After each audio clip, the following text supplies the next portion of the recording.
At the height of the Second World War, while tanks were tearing across borders and sirens were ripping through the silence of occupied cities, the most decisive war was not being fought in broad daylight. It was being fought in the shadows. In an ordinary-looking house on an unremarkable street in occupied France, someone folded a letter, memorized a code, hid a microfilm inside a bar of soap, and changed the course of history without anyone ever knowing their name. This is the secret life of a spy behind enemy lines. And today that story has a face. Nancy Wake, the woman the Gestapo called the White Mouse, and placed at the very top of its most wanted list. Archival images. Paris in the 1930s. Packed cafes, black and white headlines, fiery speeches echoing out of Germany. The narration begins over these images.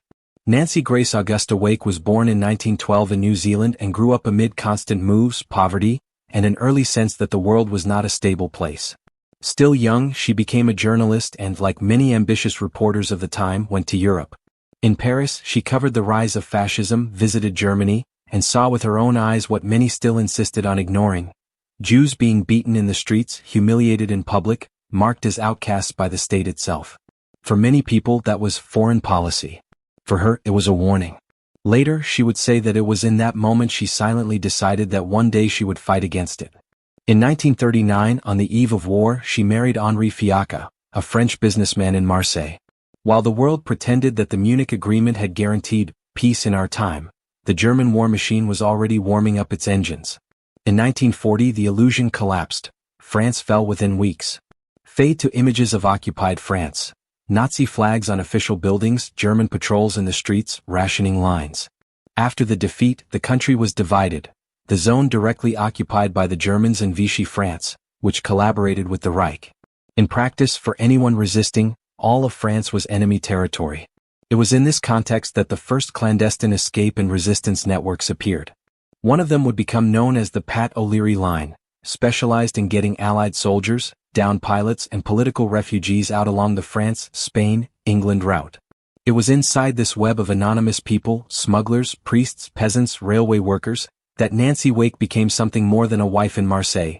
She became a courier, a guide, a fixer. She transported documents, money, messages, and, in some cases, people. The work sounded simple. Pick up an envelope, get on a train, hand it to someone in another city. But any scrap of paper could mean the difference between a group of prisoners escaping or being executed. And any inspection along the way could end in a Gestapo cellar. The routine of a spy behind German lines had nothing glamorous about it. There were no tuxedos, martinis, or impossible gadgets. There was constant fear, discipline, and an endless theater of lies. Inside occupied France, the line between resistor and ordinary neighbor was razor thin. Spies and human couriers hid in plain sight. They worked as nurses, secretaries, housewives, shopkeepers, farmhands. Nancy served as an ambulance driver and moved around using her appearance as an elegant woman to disarm suspicion. According to historical records, she later said she used makeup, charm, and small talk to distract German officers at checkpoints. It worked like this. A contact would hand over a paper with addresses, times, or coded names. The message would be memorized and sometimes destroyed immediately afterward, or else hidden in ordinary objects. The route would pass through train stations, cafes, little rural stops, where a single lingering look could be fatal. Meanwhile, the resistance expanded its network. In the cities, specialized groups gathered information about troop movements, factories, ammunition depots. In the countryside and mountains, the maquis took shape. Guerrilla units training in forests, stockpiling weapons dropped by parachute, and preparing sabotage operations against railway tracks, bridges, and telephone lines. Every message Nancy carried fed this invisible machine. As the escape lines and sabotage networks grew, the other side adapted as well. The Gestapo, the Nazi secret police, became experts at hunting down these internal ghosts.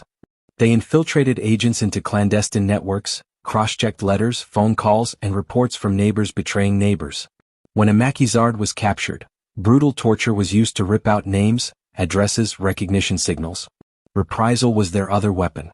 For each train blown up, they might shoot civilians en masse, burn entire villages, deport whole families to concentration camps. The message was simple: resistance would be paid for dearly. In this context, Nancy became a serious problem for the occupiers. The network she worked with saved countless Allied soldiers and persecuted people who, without that pipeline, would likely have ended up in prison camps. The Gestapo knew that a woman in Marseille was coordinating routes, contacts, forged documents. But they could never quite get their hands on her. Her ability to vanish at the last second, to change identities, to alter her route without warning, earned Nancy a nickname that would go down in history, the White Mouse. According to documents and later accounts, her name rose to the top of the Gestapo's most wanted list in France, with a reward of millions of francs for her capture. The narration softens as we see images of French houses, simple dinners by candlelight, half-closed doors. For a time, Marseille was both home and operations base. On the surface, Nancy and Henri led a comfortable life. But inside that everyday routine, there were discreet meetings, visitors arriving late at night, conversations cut short at the slightest noise in the hall. The line between work and normal life had already disappeared. As the war progressed, what had been tense became impossible. In 1942, Germany occupied all of Vichy France. From that point on, the Gestapo had direct access to practically any French city or village. There were no safer areas anymore. It was also when the darkest shadows fell over Nancy's life. Her telephone was tapped. Her mail was monitored. Informants on the streets reported her movements. It was no longer a game of cat and mouse. It was a hunt. Detail of a train station, German soldiers checking papers. The narration pulls the viewer into the tension. Train journeys that, for anyone else, were merely uncomfortable, were a minefield for a spy. Each carriage could hide an informant. Every bag inspection could be the end. Studies of the resistance point out that the Germans learned quickly. They began demanding specific documents, cross-checking passenger lists, comparing photographs, in an era when forging papers was an art but never a guarantee. Nancy responded with a different sort of intelligence. She used what many underestimated: her status as a woman, her looks, her ability to act. In later interviews, she described how she carefully got herself ready, put on lipstick, had a drink, laughed with the soldiers at checkpoints and with a smile, asked whether they wanted to search her personally. It was a dangerous psychological game, but it worked. Meanwhile, the network around her was taking hits. Every arrest bred fear and suspicion. Did someone talk? Did someone break under torture? Had a password been compromised? The unwritten rule was brutal. When one link seemed exposed, contact was cut to save the rest. Loyalty in that secret war often meant cutting people off.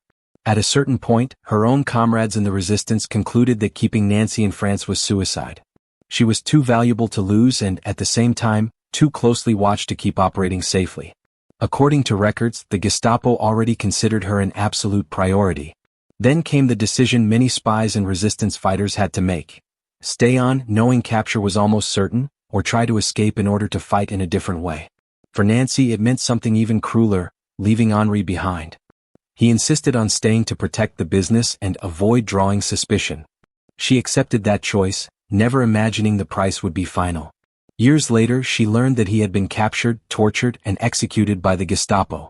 At this point in the documentary, the narration slows. There is no simplified heroism. There is guilt, loss, and silence. Spies don't sacrifice only their own safety.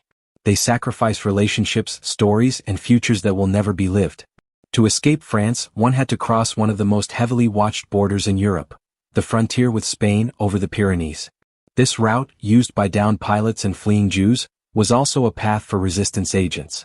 It was a grueling crossing through mountains, guided by smugglers and local mountaineers who knew every trail, shortcut, and blind spot in the patrol routes. According to accounts, Nancy tried to escape but was arrested in Toulouse along with dozens of others. Under normal circumstances, that could have been the end. However, the head of the escape line, Albert Garis, invented a story. He told the Germans she was his mistress, that she was hiding an affair from her husband, not a political conspiracy.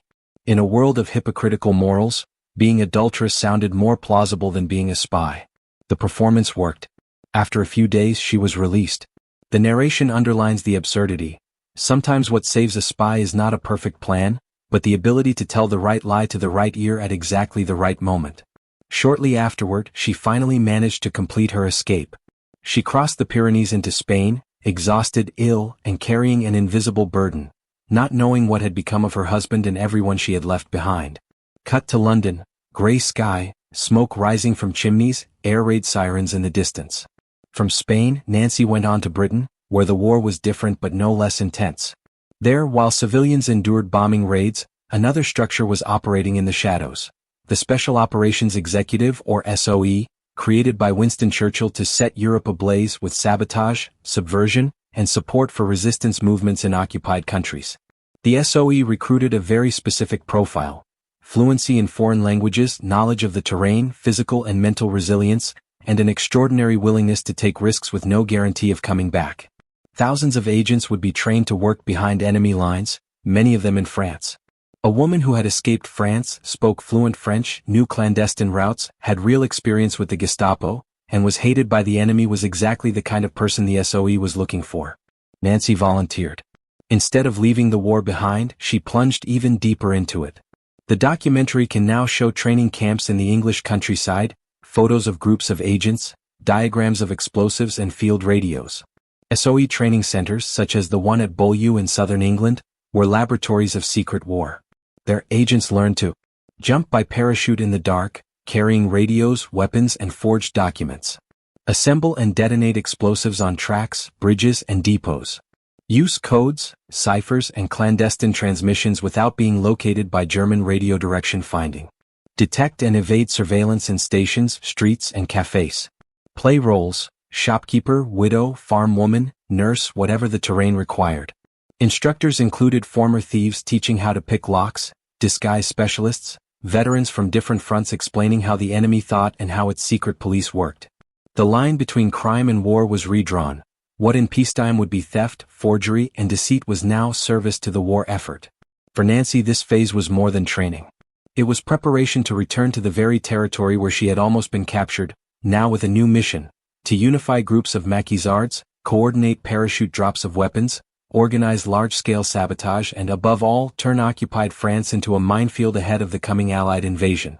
But along with the training came another certainty: the odds were against them. Post-war documents show that many SOE agents sent to France were captured, tortured, and executed. For women, the risk was exactly the same. Some names were forgotten.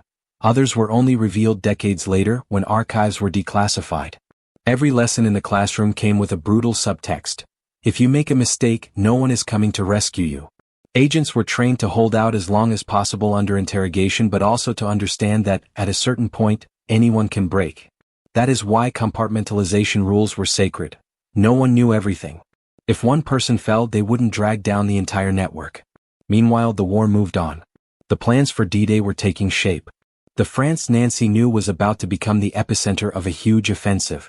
And long before the first Allied soldiers set foot on the beaches of Normandy, the work of spies and the resistance had already been going on for years. One night in 1944, Nancy Wake prepared to return to France. As part of a small team with the codename Freelance, she would be parachuted into the French interior to work alongside Maquis units in the Auvergne region, coordinating everything from railway disruption to support for Allied units after the Normandy landings. The camera follows the inside of an aircraft on a night flight, the roar of the engines filling everything. In her hands she carries not only weapons and codes, but the sum of everything she has lived through so far: the humiliation she had seen in the streets of Germany, the years of deadly cat and mouse with the Gestapo, the quiet guilt over her husband's death, the SOE's relentless training. The aircraft door opens. Wind, darkness, an entire country asleep under occupation. The secret life of a spy behind enemy lines is about to enter its most dangerous chapter. The plane cuts across the sky of occupied France without lights, nothing but a low drone in the dark. Inside, 3 people check their gear for the umpteenth time. Pistol, cyanide capsules, disassembled radio, codes, money, folded civilian clothes. Among them, a 31-year-old woman with the codename Helene. The target, the heart of the resistance in the Auvergne. The mission: turn scattered guerrilla fighters into a force capable of hampering Hitler's army at the most decisive moment of the war. When the green light comes on, the door opens. Wind, cold, nothing but shadows. One by one they jump. Nancy Wake feels the blast of air, her body spinning, the parachute opening, and seconds later, absolute silence over a country at war. She doesn't land on the ground. She ends up hanging high in a tree, tangled in the parachute lines. Armed men run toward her. They are maquisards, French guerrillas. One of them looks up and improvises a line that would enter resistance folklore: "I hope all the trees in France bear such lovely fruit this year." She hasn't even touched solid ground and she already replies with the sharp wit that would become her trademark: "Cut the chatter and get me down from here." Nancy's secret war in France is back where it began. Enemy territory. As we see maps and archival images of central France, the narration explains. In the spring of 1944, Nancy Wake was dropped as part of a small SOE team, codenamed Freelance. The group included Officer John Hind Farmer, codename Hubert, and radio operator Dennis Rake. Their role was not just to spy, but to serve as a bridge between London and the Maquis in the region, coordinating weapons drops, money, training, and large-scale sabotage operations. The area where they landed was no ordinary place. Auvergne and the Allier department were a resistance hotspot. Forests, hilly terrain, and isolated villages offered ideal refuge for armed groups. The same features that made German control difficult made the region perfect for a guerrilla base against railways, communications, and enemy convoys. According to historical records, much of the political coordination of these groups was handled by Émile Culloden, codename Gaspard, a central figure among the Maquis in the region. Nancy's team arrived to make the delicate link between these local fighters and Allied command in London. At first, their reception was mixed, respect for the courage of the British and Australians who dared to come by parachute, but also distrust. Many Maquisards were peasants, workers, young men hiding from forced labor, ex-soldiers who had deserted. Not all of them had military discipline. Some drank too much, fired weapons without planning, or fought among themselves. This is where Nancy's style of leadership comes in. According to veterans' accounts and later research, she arrived with a handbag full of money, a revolver, and a disarming clarity. She would not hand out weapons and resources to undisciplined groups. If they wanted machine guns, explosives, and pounds sterling, they would have to prove they could obey orders, plan, and carry out operations effectively. In a short time, she became chef du parachutage, effectively in charge of the parachute drops in the region. Archival footage and reenactments show dark fields and forest clearings, lanterns pointed at the sky and coded signals, the drone of cargo planes overhead. From London, the SOE sent metal containers full of Sten guns, ammunition, plastic explosives, radios, improvised uniforms. On the ground, Nancy and the Maquis scrambled to retrieve everything before dawn or before a German patrol appeared. Each container meant one more railway line that could be blown up, one more column that could be ambushed, one more telephone line that could be cut. She enforced strict rules. No using weapons for personal vendettas. No improvised ambushes without a planned escape route. No attacks without clear objectives, delaying troop movements, interrupting supplies, hindering communications. This was not a romantic war. It was logistics, calculation, and blood. Meanwhile, the surrounding context was brutal. German presence in the French interior was less visible than in big cities, but just as lethal. Wehrmacht troops patrolled the roads. SS units and the collaborationist milice combed villages and farms in search of Maquisards, weapons, or any sign of disorder. Nancy and her companions lived in oppressive alternation between waiting and sudden bursts of violence. One night, she might meet local leaders in a simple kitchen with bread, wine, and maps spread across a table, discussing which tracks could be destroyed with minimal risk to civilians. The next, she might be crouched behind a stone wall, listening to the metallic rumble of a train loaded with fuel as men with sweaty hands waited for the exact moment to trigger the explosives. At any time, someone could betray them. The Gestapo and the milice had learned to infiltrate informers into the resistance, to offer rewards, to exploit old rivalries and fears. A neighbor who seemed neutral might actually be noting who went in and out of a house. A friendly tavern could have its owner on the German payroll. Post-war documents show that some of the worst blows suffered by resistance networks began with something as simple as a careless conversation in a bar or a face that appeared too often in the wrong place. In this environment, spies like Nancy had to not only fight but also survive. Meanwhile, in London, another countdown was running in parallel. The Allies were preparing the invasion of occupied Europe, D-Day. 400s of thousands of soldiers to land in Normandy with any real chance of success, they needed the German war machine to be weakened from within.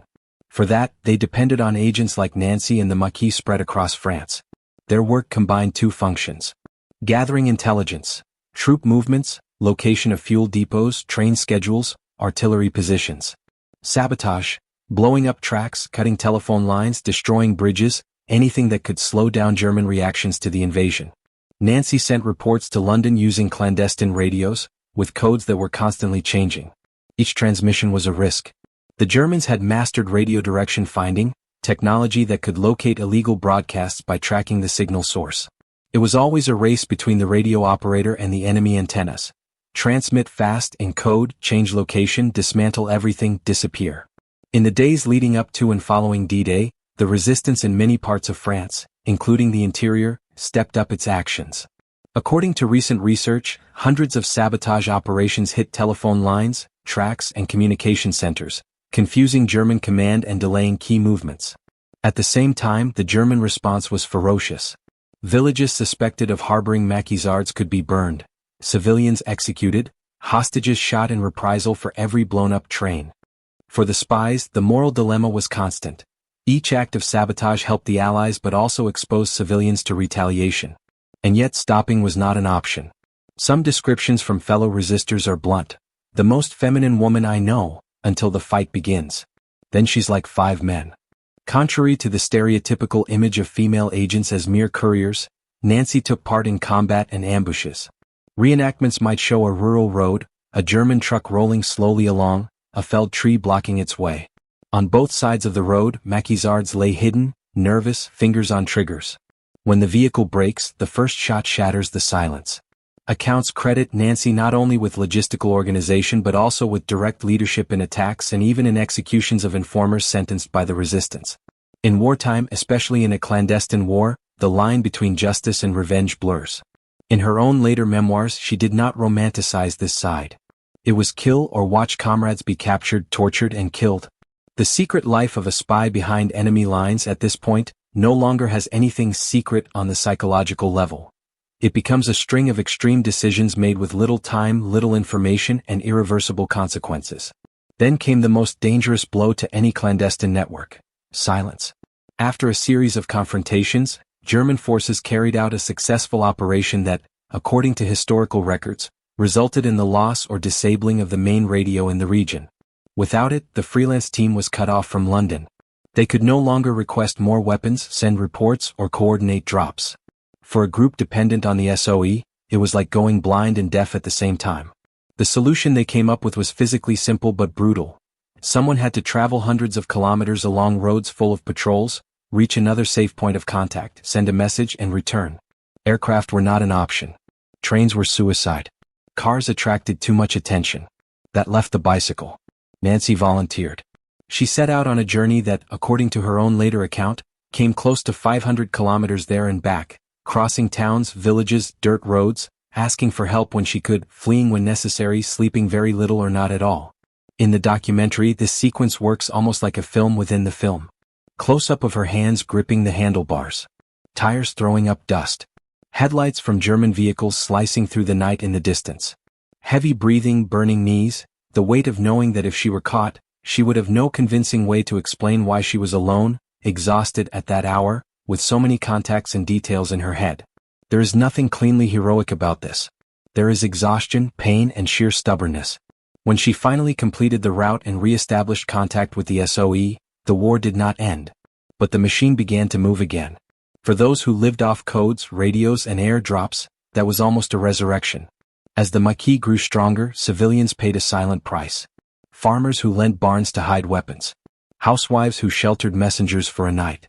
Priests who passed along messages in the confessional. Railway stations where workers accidentally delayed shunting, diverted wagons, pretended not to see parcels changing hands. To German intelligence, anyone could be an accomplice. And so, anyone could be punished. There were mass shootings in town squares. Whole villages were destroyed in reprisals, as would be tragically exemplified later by places like Oradour-sur-Glane, a symbol of how the Nazi machine responded to resistance action. In the midst of this, spies like Nancy lived with an uncomfortable awareness. Their operational successes were sometimes followed by horrors inflicted on locals who had not necessarily chosen to be caught in the middle of a war. But Allied strategic calculations were cold. Without internal sabotage, the Normandy landings and the subsequent advance through France would have been even bloodier. The secret war was not fought only by those who pulled triggers. It was also fought by those who watched. While Nancy was organizing maquis and coordinating drops, German intelligence units tried to map the network around her. Declassified files show reports on group leaders, attempts to turn agents, operations to destroy radios and capture resistance chiefs. They knew someone was coordinating sabotage with unusual efficiency in that region. They knew British money was circulating. They knew weapons fell from the sky on moonless nights. What they did not know, and never managed to discover, was exactly who was at the center of it. A cruel irony, The same talent that had earned Nancy the nickname the White Mouse before she fled France was still at work. She constantly changed hideouts, identities, and played on gender stereotypes, on the prejudice that a woman could not be the mind behind a guerrilla network. While the Germans hunted for a dangerous leader, probably a man, she passed through checkpoints as a secondary figure, speaking firmly but appearing to be there only to accompany others. As the Allies advanced after D-Day, pressure on German troops grew on every front. The resistance's sabotage did not win the war alone, but it was like sand poured into the gears. Trains arrived late, messages failed to get through, units had to be diverted to comb forests full of maquis instead of fighting at the front. In the region where Nancy operated, historical studies indicate that the maquis became a significant fighting force, carrying out direct attacks on German units and working with advancing Allied armies. Some sectors were later described as the ones that gave the Germans the most trouble in all of France. Such was the volume of ambushes, sabotage, and fighting. But victory did not arrive with fanfare. It came in fragments. First, vague news that the Germans were retreating on certain fronts. Then rumors that important cities had been liberated. Finally, Allied tanks rolling into towns where, only weeks earlier, simply keeping a clandestine leaflet in your pocket could send you to a torture cellar. For Nancy and her comrades, the liberation of France was a contradictory mix of relief, exhaustion, and grief. Many maquisards died in operations that would never be known beyond those valleys. Civilians were shot whose names would never appear in history books. And, on top of that, the very nature of espionage took its toll. A lifetime of secrets. When the fighting eased and the Germans retreated, the role of agents like Nancy changed. The war was not over yet, but France began to breathe. She would receive decorations from various countries, be called a heroine in speeches and ceremonies, be photographed in immaculate uniforms. But in that immediate moment between gunfire and medals, something else dominated. The silence after the explosion. Silence in homes where someone did not return. Silence around secrets that could not be told because they involved informers, internal executions, impossible moral choices. Silence in the mind of someone who survived while others, far less exposed, died. The secret life of a spy behind enemy lines does not end when the enemy pulls out. It continues as fragmented memories, nightmares, and a nagging question: what would my life have been like if I had never gone into this? This is where Nancy's story, already legendary in France and in intelligence circles, leaves the battlefield and enters another kind of war, whether to tell or not what she had lived through. When German tanks began to retreat and swastika flags were torn from official buildings, Nancy Wake's war did not end.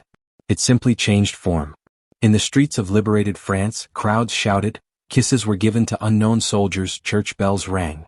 Inside homes, however, there were lists of the dead, empty chairs at the table, and news that arrived too late. It was in this noise of celebration and mourning that Nancy learned what she had feared since her escape.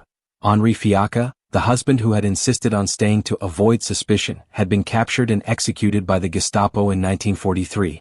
She, who had spent years fooling the enemy, had no way to fool herself. This war had a personal price no medal could cover.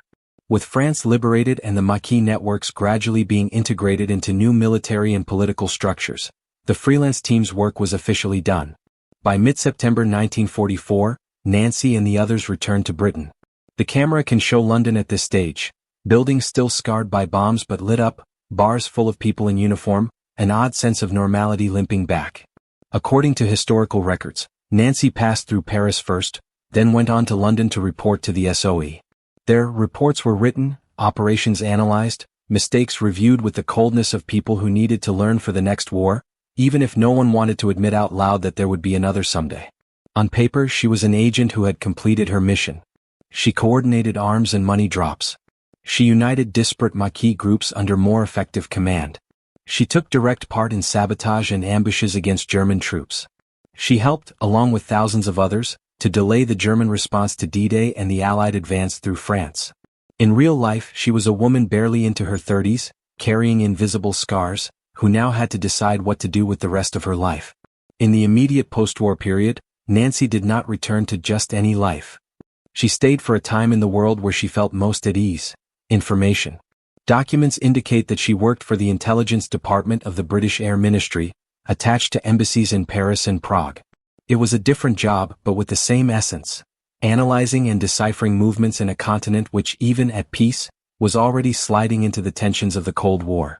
We leave occupied France and move into a different map. Europe divided into spheres of influence, an iron curtain coming down, secret services shifting their focus from Nazism to communism. For many spies and resistance agents, it was an almost natural transition. Instead of clandestine radios hidden in forests, there were now diplomatic cables, coded reports, official receptions where every toast could hide one question too many or one carefully withheld answer. Still, the adjustment was anything but simple. Studies on the psychological impact of espionage work show a recurring pattern. Agents who had spent years living under false identities, under constant threat of death, and under extreme moral pressure carried, after the war, a permanent restlessness. They found it hard to settle into ordinary routines, felt out of place in normal life, struggled with insomnia and intrusive memories of prisons, torture, and executions. Nancy was no exception. Over time, life in European diplomatic posts began to feel as uncomfortable as giving up the fight would have felt back when the war was still raging. In January 1949, unable to fully adapt to post-war Europe, Nancy decided to return to where she had grown up, Australia. She was 37. In theory, it was a fresh start. In practice, it was a reunion with a country that didn't quite know what to do with someone like her. While France, Britain, and the United States had decorated her relatively early for her wartime role, the British George Medal, the American Medal of Freedom, several French decorations including the Croix de Guerre and later, the Légion d'honneur, Australia would take decades to fully recognize what it had in its hands. One of the most highly decorated women of the entire Second World War. Nancy was not the sort of person to accept that quietly. She tried a different kind of battle, politics. She ran twice for the Australian Parliament as a Liberal Party candidate, in 1949 and 1951, facing heavyweights of national politics. She came close but did not win. In electoral terms, she nearly toppled a giant. In personal terms, it was yet another chapter of frustration with the country where she had grown up. Years later, when Australia finally decided to offer official honors for her wartime achievements, her answer entered folklore. She reportedly said they could stick their medals where the monkey stuck his nuts. She only accepted the highest honor, Companion of the Order of Australia, in 2004, already elderly. Sharp-tongued, unsentimental, with little patience for late gestures. Behind that line lies something bigger. The awareness that many spies and resistance agents were fully recognized only when it was already too late, when the impossible decisions they had made in real time had already been reduced to a paragraph in a history book. In the following decades, Nancy divided her time between different countries. She returned to Britain, returned to Australia, spent time in the United States, grew old while moving from one address to another, always carrying the same invisible baggage. The memory of a life lived on the border between truth and lies, between total anonymity and public recognition. Research into the psychological profile of World War II spies and special operations agents points to a recurring trait: the difficulty of finding the right language to explain what they had been through. How do you explain to someone who has never heard a Gestapo interrogation what it means to walk toward a checkpoint knowing that any tiny hesitation might cost dozens of lives? How do you describe, without romanticizing, what it is like to send someone on a mission knowing they may never return? How do you admit, without shattering your own image, that on some nights the fear was as great as the courage? Nancy wrote memoirs, gave interviews, appeared on television. In doing so, she exposed part of what she had lived through, but not all of it. Some episodes remain surrounded by contradictory versions, memories that shift from one account to another. Historians note that there is often a layer of romanticizing around many agents, especially women in occupied France. Separating myth from fact takes care. But once we scrape away the froth of legend, what remains is solid. A woman who risked her life in escape operations, sabotage, and guerrilla warfare, who led men in combat, who drove the Gestapo mad enough to place a huge bounty on her head, who saw, at close range, the price of resistance. In 2011 in London, Nancy Wake died at the age of 98. An unlikely age for someone who had spent so many years one step ahead of death. She received obituaries in papers across several countries and was remembered as the most wanted woman in France, and one of the most decorated women of the Second World War. But the true end of her story was not in the hospital where she drew her last breath. It was in a field in France. She had asked for her ashes to be scattered near Montluçon, in central France, not far from where she had operated alongside the Maquis. In 2013 that wish was granted. The ashes of a woman born in New Zealand, raised in Australia, trained in England, and hunted by the Gestapo were returned to the soil of a country that, for a brief, brutal period, she had helped to liberate. Carrying out that wish closes the circle in symbolic form. The journalist who saw Nazi violence in the streets of Germany. The wife in Marseille who sheltered fugitives and ran with hidden documents. The fugitive who crossed watched mountains. The SOE agent who parachuted in at night, built guerrilla networks and rode across France on a bicycle to reconnect a radio. All these versions of Nancy merge in that patch of French earth. The body is gone. The story remains. But this documentary is not just about one person. Using Nancy Wake as a guiding thread is a way into an entire universe of secret lives during the Second World War. Behind enemy lines, there were thousands of men and women who gathered information on artillery positions, tank movements, train schedules. Operated clandestine radios knowing that every transmission could be traced. Provided shelter, food, and clothing to complete strangers, trusting only passwords whispered at the door. Sabotaged tracks, cut cables, blew up depots. Without this shadow war, the Normandy landings and the Allied push through France would have met a much more organized enemy, with intact communications and reinforcements moved quickly to the front. Modern studies on the role of the resistance and the SOE are clear. Espionage and sabotage do not win wars by themselves, but they can shorten them and save thousands of lives by delaying decisions, confusing command, and diverting resources. But that strategic arithmetic does not tell the whole story. It does not speak of shattered families. It does not speak of informers executed after summary trials. It does not speak of spies broken in windowless rooms, far from cameras, marching bands, and speeches. The secret life of a World War II spy is, at its core, a pact with anonymity. When something goes right, the credit goes to generals, plans, and operations with code names. When it goes wrong, the price is paid in cells, mass graves, and unrecorded disappearances. If there is one thing Nancy Wake's trajectory reveals with particular force, it is the clash between two dimensions. The external enemy territory, patrolled streets, Reich flags, checkpoints, interrogations. The internal territory, fears, dilemmas, memories, grief, and guilt that never fit into official reports. She won in the first arena. She was never captured by the Gestapo, never betrayed, and slipped through every trap laid around her name. As for the second, there are no clean victories, only the decision to keep living one day after another, knowing that survival itself was built on choices that no one who wasn't there has the right to judge lightly. Archives, books, and studies can tell us what she did. What she felt, only she knew. In the final scene, the camera might pull back slowly from an archive photo. A black and white image of a woman in uniform, a brief smile, a steady gaze. Next to it, a simple caption, Nancy Wake, 1912 to 2011, SOE agent, French resistance, the White Mouse. The great wars of history are remembered through maps, dates, battles, and generals. But between one red line advancing and another retreating, there was a smaller, silent war, fought by people who never had an army behind them. People who carried folded messages, hidden radios, forged documents, and the certainty that perhaps no one would ever remember their names. The secret life of a World War II spy does not begin with an official oath or end with a victory parade. It begins the moment someone decides they will not passively accept what they are seeing. And it ends, very often, when the world is finally at peace, but the mind of the person who fought is still at war with what they saw, did, and lost. Some of these people receive medals. Others, a line on a monument. Others, nothing. But all of them, known or anonymous, prove that even in territories occupied by armies, there is still one place the enemy can never fully control: the inner decision to resist.